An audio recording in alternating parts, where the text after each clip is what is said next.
Hello student, आज इस video के द्वारा हम प्रोटिस्टा जगत का वर्गीकरण और इसके लक्षण क्या है इसके बारे में जानेंगे।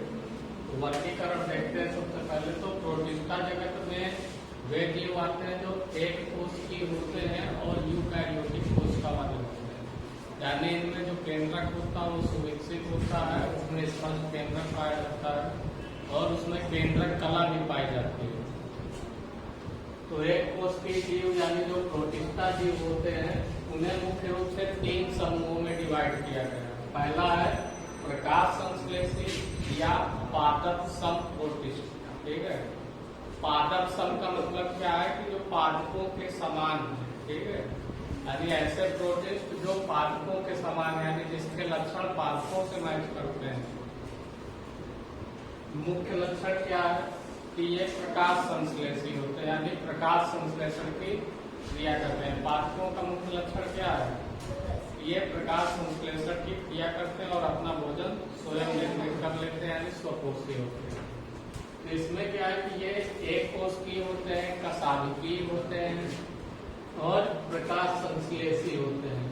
और ये रहते कहाँ है? मुख्य रूप से ये जल में पाए जाते हैं और वहां पर ये पादप प्लवक के रूप में रहते हैं। किस रूप में रहते हैं? पादप प्लवक के रूप में रहते हैं।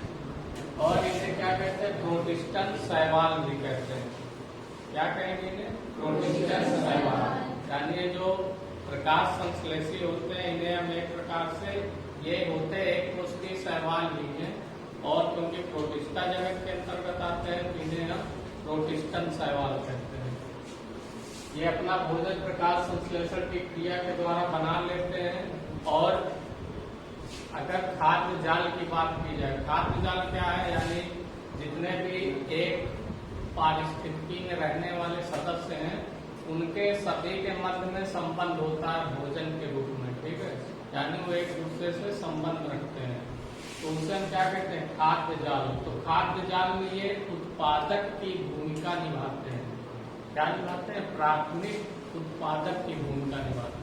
उत्पादक उन्हें कहते हैं जो अपना भोजन स्वयं निर्मित कर लेते हैं। यानी जैसे कोई भी पारिस्थितिकी होती है तो उसमें उत्पादक होंगे, उपभोक्ता होंगे। उत्पादक कौन होते हैं? जो भोजन निर्मित करते हैं वो उत्पादक है, और जो भोजन उनके द्वारा ग्रहण करते हैं वो उपभोक्ता है।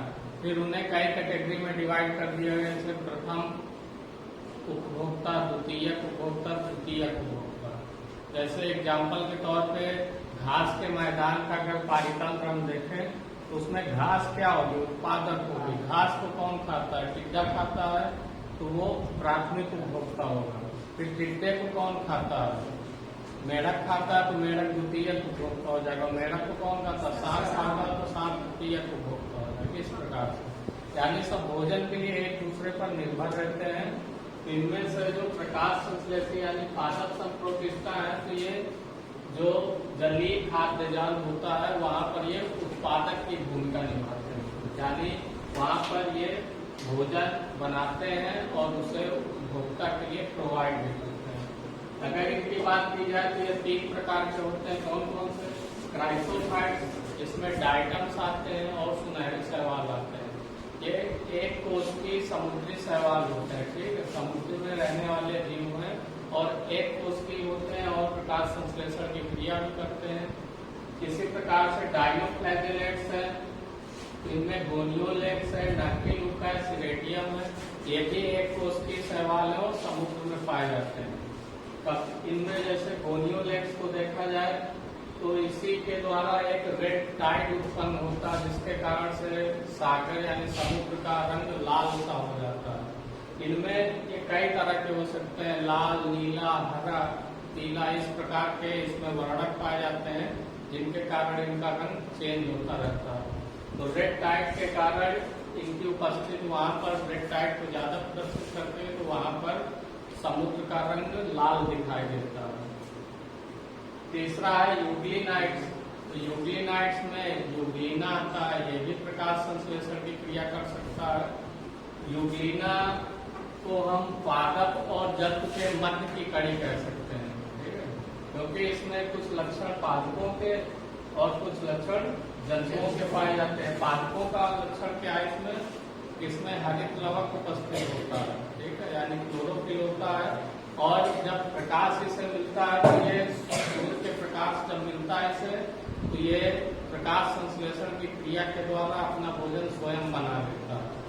और जब प्रकाश की अनुपस्थित होती है, यानी जब प्रकाश नहीं मिलता है, तो ये जंतुओं की तरह व्यवहार करता है, यानी फिर दूसरों के द्वारा अपना भोजन प्राप्त करता है। फिर दूसरा है कवक समान प्रोटिस्टा, या इसे हम श्लेष्म कवक या स्लाइम मोल्ड कहते हैं। कवक समान का मतलब क्या है कि ऐसे प्रोटिस्ट हैं जिसके लक्षण कवकों से मैच करते हैं। कवक क्या होते हैं? परपोषी होते हैं, मृतोपजीवी होते हैं। तो इनके लक्षण क्या होते हैं? कवकों के साथ मैच करते हैं, यानी इसमें जंतु और कवक दोनों के लक्षण पाए जाते हैं, इसलिए इन्हें क्या कहते हैं? कवक जंतु कहते हैं। और ये अधिकांशतः क्या होते हैं? एक कोशिकीय होते हैं और जलीय होते हैं, यानी एक ही कोशिका होती है इनके शरीर में और जल में पाए जाते हैं। और ये जल में पाए जाते हैं तो वहां पर ये क्या करते हैं? अपघटन का कार्य करते हैं, यानी अपघटक कहलाते हैं वहां पर। इनमें क्लोरोफिल यानी पर्णहरित नहीं पाया जाता है और इनकी कोशिका में कोशिका भित्ति भी नहीं पाई जाती। तो इसमें कुछ लक्षण कवकों के मिल रहे हैं और कुछ जंतुओं के मिल रहे हैं। जैसे कोशिका भित्ति नहीं पाई जाती तो ये जंतुओं का लक्षण है। और अपघटक का कार्य करते हैं, मृतोपजीवी होते हैं और इनमें पर्णहरित नहीं पाया जाता, ये भी जंतुओं का लक्षण है। और कवकों का भी लक्षण है कि उसमें भी पर्णहरित नहीं पाया जाता, तो इसलिए इसमें दोनों के लक्षण मैच करते हैं, इसलिए इन्हें कवक समान प्रोटिस्टा या श्लेष्म कवक या स्लाइम मोल्ड कहते हैं। तीसरा जो समूह इसका जंतु समान प्रोटिस्टा यानी प्रोटोजोआ। तो इसमें क्या है कि जंतुओं के जैसे इसमें लक्षण होते हैं। ये भी एक कोशिकीय होते हैं, सुकेंद्रकीय होते हैं, यानी यूकैरियोटिक कोशिका वाले होते हैं। और इसके अंतर्गत प्रोटोजोवंस जितने भी होते हैं वो सब आते हैं। जैसे प्रोटोजोआ संघ है, उसमें अमीबा है, पैरामीशियम है और कुछ ये स्वतंत्र जीवी हो गए, कुछ परजीवी हो गए जैसे ट्रिपाइनोसोमा, प्लाज्मोडियम है। तो ये सभी सदस्य इसमें आते हैं। ये भी अधिकांशतः क्या होते हैं? जल में ही पाए जाते हैं और सादे जल में भी पाए जा सकते हैं, समुद्री जल में भी पाए जा सकते हैं। और इनमें अगर एक बात देखी जाए तो ये जितने भी प्रोटोजोवंस होते हैं ये परभक्षी होते हैं। कैसे होते हैं? परभक्षी, यानी ये दूसरे प्रोटिस्ट को खा जाते हैं। और ये परभक्षी भी हो सकते हैं और कुछ इसके सदस्य होते हैं जो परजीवी होते हैं। परजीवी का मतलब कि वो दूसरे जीव के अंदर रहकर अपना जीवन व्यतीत करते हैं। तो एग्जाम्पल पे स्वतंत्र जीव में क्या है? अमीबा, पैरामीशियम है। और परजीवी में क्या है? ट्रिपाइनोसोमा है, प्लाज्मोडियम है। इनमें जो प्रोटोजोआ संघ के होते हैं या जो प्रोटोजोआ प्रोटिस्ट होते हैं, इनमें गमन करने के लिए कुछ विशेष संरचनाएं होती हैं। जैसे अमीबा में कूटपाद या पादाब होता है और पैरामीशियम में सिलिया होता है। और जैसे ये था यूग्लिना था, तो इसमें भी कशाभिकाएं होती हैं, ठीक है। ये एक स्थान से दूसरे स्थान पर इन्हीं के द्वारा गति कर सकते हैं। तो मुख्य रूप से वर्गीकरण कितने समूहों में हुआ? 3। पहला है प्रकाश संश्लेषी या पादप संप्रोटिस्टा, दूसरा कवक संप्रोटिस्टा या स्लाइम मोल्ड या श्लेष्म कवक, तीसरा है जंतु समान प्रोटिस्टा यानी प्रोटोजोआ। अब अगर इनके लक्षण देखे जाए तो प्रोटिस्टा जगत के जीव कैसे होते हैं? एक कोशिकीय होते हैं, यानी इसके जितने भी सदस्य होते हैं उनके शरीर में केवल एक ही कोशिका होती है। फिर ये जीव यूकैरियोटिक होते हैं, यानी इनमें कोशिका कौन सी होती है? यूकैरियोटिक कोशिका होती है। यूकैरियोटिक कोशिका का मतलब है कि इसमें केंद्रक पूर्ण रूप से विकसित होता है और इसमें केंद्रक कला भी पाई जाती है और एकल झिल्ली कोशिकाएं जितने भी होते हैं वो सभी पाए जाते हैं। जैसे माइटोकांड्रिया, हरित लवक, गाल्जी का, अंतःद्रव्यी जालिका, ये सभी उपस्थित होते हैं। और ये जीव जल में पाए जाते हैं, तो सामान्यतः क्या होते हैं? जलीय होते हैं। जो प्रकाश संश्लेषी होते हैं जीव, उनमें हरित लवक पाया जाता है। प्रकाश संश्लेषी कौन से है? ये पादप संप्रोटिस्टा वाले। इनमें प्रकाश संश्लेषण क्रिया करने के लिए हरित लवक होता है। फिर प्रोटिस्टा के सदस्य कई तरह के हो सकते हैं, जैसे कुछ अपना भोजन स्वयं बना लेते हैं, क्लेमाइडोमोनास एग्जाम्पल के तौर पर। ये क्या करते हैं, इन्हें पादप प्लवक भी कहते हैं। पादप प्लवक का मतलब क्या है कि ये जल में स्वतंत्र रूप से तैरते रहते हैं।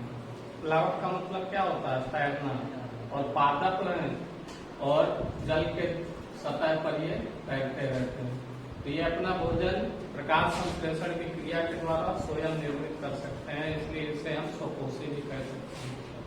फिर कुछ प्रोटिस्ट होते हैं, परभक्षी होते हैं। परभक्षी यानी वो दूसरे प्रोटिस्ट को भोजन के रूप में खा लेते हैं, जैसे अमीबा।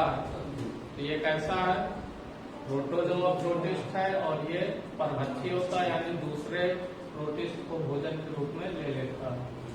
फिर कुछ प्रोटिस्ट परजीवी होते हैं। परजीवी का मतलब है कि अपने भोजन के लिए दूसरे पर आश्रित रहते हैं, जैसे प्लाज्मोडियम है, ट्रिपैनोसोमा है, ये भी प्रोटोजोआ परजीवी है।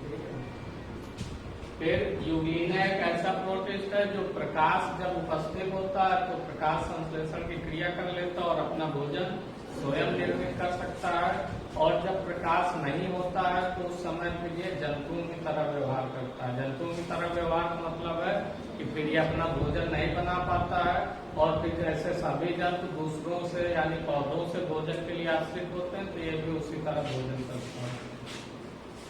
जो श्लेष्म कवक है, स्लाइम मोल्ड जिसे कहते हैं, यानी कवक संप्रोटिस्ट है ये। तो इसमें क्या होता है कि जो कायिक कोशिका होती है उसमें कोशिका वृत्ति नहीं पाई जाती है, तो ये भोजन झिल्ली के द्वारा ग्रहण करते हैं, और जनन अवस्था में इसमें कोशिका वृत्ति निर्मित हो जाती है, तो फिर ये कवकों की तरह व्यवहार करने लगते हैं। ठीक है, यानी इसमें क्या है कि ये कवक और ये जो जंतु है, तो कवक और जंतु दोनों के लक्षण इसमें है कि जब इसमें कोशिका वृत्ति नहीं होती है तो ये झिल्ली से अपना भोजन प्राप्त करते हैं, और जनन अवस्था में इसमें जब कोशिका वृत्ति बन जाती है तो फिर ये कवकों की तरह व्यवहार करते हैं। यानी जंतुओं में क्या होता है, कोशिका वृत्ति नहीं होती है, और कवकों में होती है, कै की बनी होती है, काइटिन नाम के पदार्थ की बनी होती है कवकों की कोशिका में। अगर जनन की बात की जाए तो इनमें कायिक जनन भी हो सकता है, लैंगिक जनन भी हो सकता है, और लैंगिक जनन यानी सभी प्रकार का जनन इनमें पाया जाता है। अगर टोटल एग्जाम्पल देखा जाए कि प्रोटिस्टा जगत में कौन कौन से जीव आ सकते हैं, तो अमीबा है, पैरामीशियम है, यूग्लिना है, स्लाइम मोल्ड हो गए, ठीक है, और सुनहरे शैवाल हो गए, प्लाज्मोडियम हो गया, ट्रिपैनोसोमा हो गया, और डायटम्स हो गए। तो इस प्रकार से ये इनके जितने भी सदस्य हैं वो सब मिला के हैं तो प्रोटिस्ट ही, तो प्रोटिस्टा जगत के अंतर्गत ये सभी जीव आ जाते हैं। आप लोग इसका स्क्रीनशॉट ले सकते हैं।